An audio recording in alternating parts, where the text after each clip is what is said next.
supine leg abductions.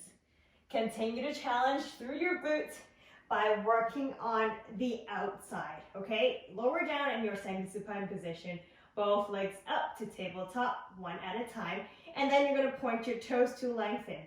You can play around with the placement of where your toes are pointed, so I'm gonna start with my dorsiflexion just because that gives me more of a stretch behind my legs.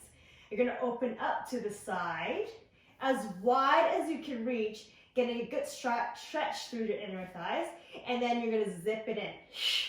Inhale, open, exhale, zip it in, okay? You're gonna change up the breath pattern here halfway. As you lower down, you're going to exhale with control. Inhale, exhale, working the side of your glutes, exhale,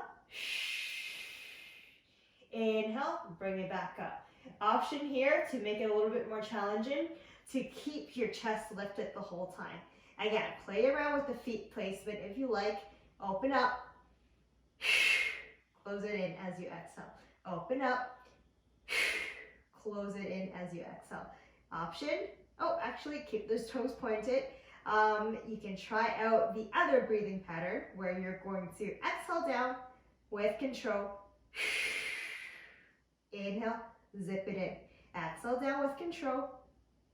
Inhale, zip it in. And those are your versions of supine leg abductions.